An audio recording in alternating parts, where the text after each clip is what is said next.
Bienvenue sur Africa 24 dans cette nouvelle édition du QG News. Voici les titres de l'actualité.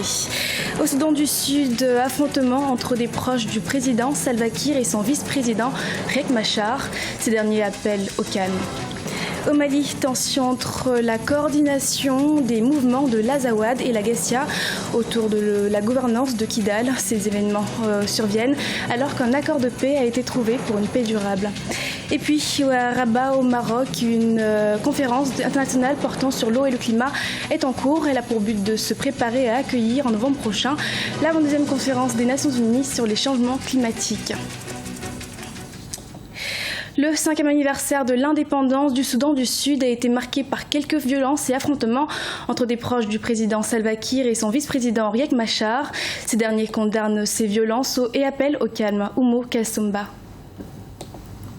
Suite à des affrontements à Juba entre des proches du président Salva Kiir et des gardes du corps du vice-président Riek Machar, lors de l'anniversaire de l'indépendance du Soudan du Sud, le chef de l'État et son vice-président ont fermement condamné les violences. Les manifestations ont occasionné la mort de plus de 150 personnes. Les deux hommes d'État rassurent le peuple sud-soudanais et appellent à l'unité nationale pour que le processus de paix enclenché au mois d'avril 2016, marqué par le retour de l'ex-rebelle Riek Machar, soit poursuivi. Maintenant que les faits se sont produits, nous ne pouvons rien y faire. Mais nous devons continuer à chercher une solution. Aucun de nous ne sait ce qui s'est réellement passé. C'est une interruption du bon processus que nous avons initié. Le 10 juillet 2016, le Conseil de sécurité de l'ONU a organisé une réunion d'urgence. Objectif, trouver des solutions face à la situation sécuritaire dégradée au Soudan du Sud.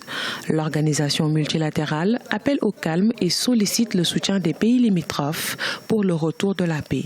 D'ailleurs, le Conseil a demandé aux États de la région à se tenir prêts à envoyer plus de casques bleus au Sud-Soudan. Malgré l'accord de paix signé l'année dernière et qui marquait officiellement la fin de la guerre civile, le conflit et l'instabilité se sont étendus à des régions qui avaient été épargnées. C'est ce qui nous préoccupe aujourd'hui. La tension est toujours vive au Soudan du Sud. Ce dimanche encore, les affrontements ont repris dans l'ouest de Juba. Selon le Haut Commissariat des Nations Unies pour les réfugiés, des milliers d'habitants ont fui les combats. Certains se sont réfugiés dans un camp des Nations Unies qui abrite déjà près de 30 000 déplacés à Juba, la capitale. D'autres se sont dirigés vers une base de l'ONU proche de l'aéroport.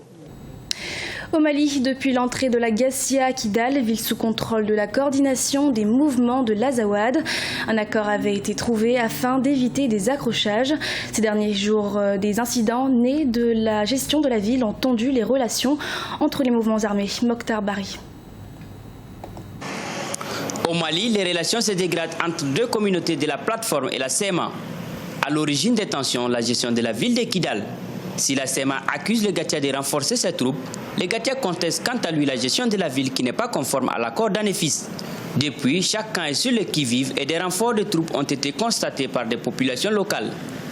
Des initiatives se sont mises en branle pour éviter tout accrochage. Vous savez que ce soit la CEMA qui est peut-être le premier occupant et le Gatia aussi qui est le second, chacun essaie de marquer un peu son territoire. Et dans une petite ville comme Kidal, qui est une ancienne préfecture, forcément les gens se croisent parce que c'est les mêmes routes, c'est les mêmes rues. Quand vous prenez la composition sociologique du Gatia, ce sont aussi beaucoup de personnes qui sont originaires de Kidal ou qui ont des parents à Kidal. Donc c'est beaucoup plus, je pense, une quête de légitimité. Chacun essaie de marquer son territoire. Niamey, la capitale nigérienne, a accueilli lundi une rencontre pour aplanir les tensions entre les mouvements. Hasard du calendrier, le sommet des chefs d'État du Conseil de l'Entente s'y tient également.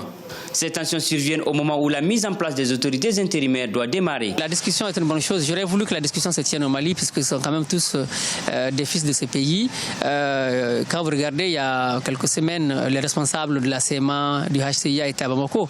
Donc c'est pour dire que bon, il n'y a pas de crainte en fait pour leur vie. Donc je ne comprends même pas pourquoi ils ont besoin d'aller jusqu'à Niamey.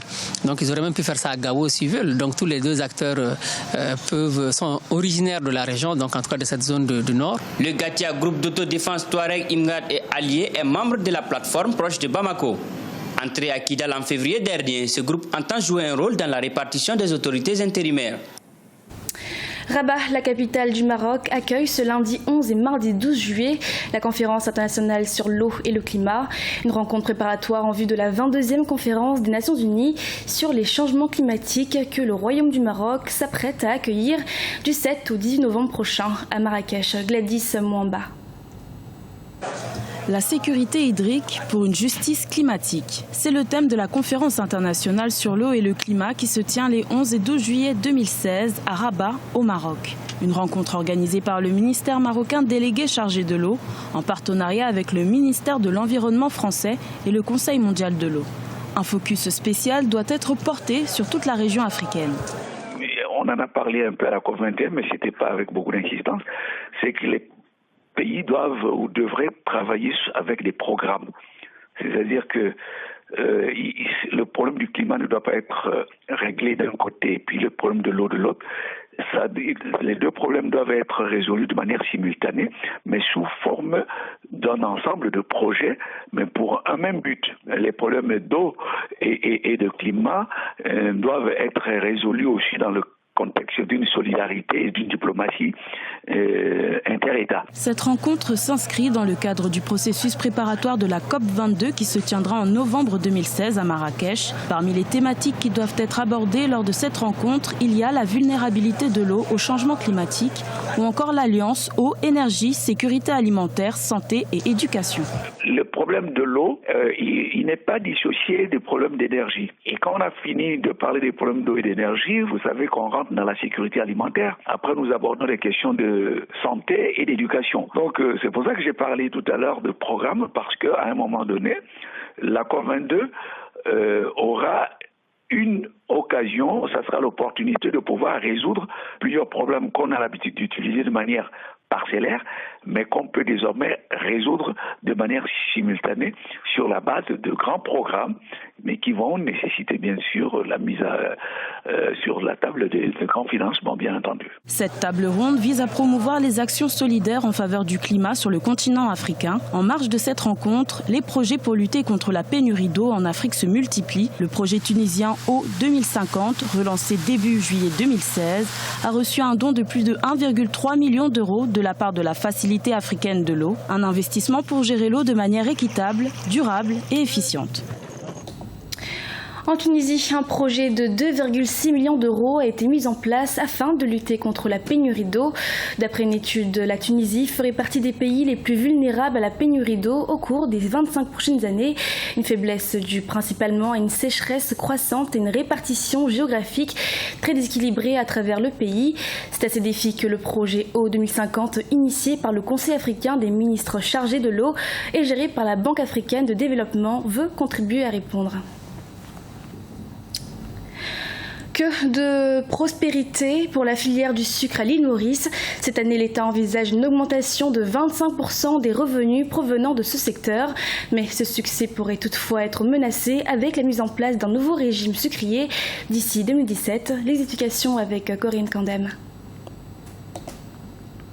Prévoit une augmentation de 25% de ses revenus sucriers en 2016. En effet, cette année, l'industrie du sucre de l'île Maurice prévoit des recettes d'environ 250 millions d'euros, à l'instar des 204 millions de l'année 2015. Une croissance qui s'expliquerait par l'augmentation du prix de cette denrée sur le marché. Le marché sucrier à l'échelle globale a été en surplus pendant les 5 dernières années. Ce qui explique pourquoi les 2 dernières années en particulier, les prix du marché ont été très bas. Il y a des stocks qui se sont accumulés pendant les 5 dernières années, alors on s'est retrouvé avec un stock très élevé jusqu'à l'année dernière. Or, la campagne actuelle, l'année 2015-2016, la situation est en train d'être renversée. En fait, d'après l'ISE, International Sugar Organization, il prévoit un déficit global de l'ordre de 7 millions de tonnes de sucre, comparé à la consommation globale qui est aujourd'hui environ 170 millions de tonnes. Alors évidemment, ça qui tient un peu à la hausse les prix du marché. Nous en profitons pour pouvoir vendre nos sucres à des niveaux plus rémunérateurs. Le succès de l'industrie de sucre mauricienne a de manière significative été possible grâce aux accords commerciaux préférentiels avec le Royaume-Uni et l'Union européenne, dont le pays a profité. Avec le nouveau régime sucrier européen à partir de 2017, où les producteurs betteraviers européens ne seront plus contraints à des à des quotas de production, c'est-à-dire qu'ils pourront livrer la quantité de sucre qu'ils voudront sur le marché, contrairement à aujourd'hui, c'est le régime actuel où la production betteravière qui peut être livrée sur le marché est limitée à 13 millions de tonnes environ. Ce qui veut dire, forcément, ça va augmenter la concurrence. Avec ce développement, évidemment, on a été appelé à diversifier davantage nos marchés d'exportation. Cependant, avec le nouveau régime sucrier qui sera mis en place en 2017, l'île Maurice, qui fera face à plus de concurrence, essaie de développer son marché sur d'autres continents. Une baisse des exportations du sucre mauricien vers l'Europe, qui occupait jusqu'ici 90% du marché, est donc à envisager. Afin de faire face à la concurrence, l'île Maurice a déjà entamé la diversification de son marché d'exportation. L'an dernier, près de 15% des exportations sucrières l'ont été en direction d'autres continents que l'Europe, à l'instar du continent africain. C'était le journal de la rédaction. Nous vous remercions de votre fidélité. Et dans quelques instants, une nouvelle édition de l'actualité sur Africa 24.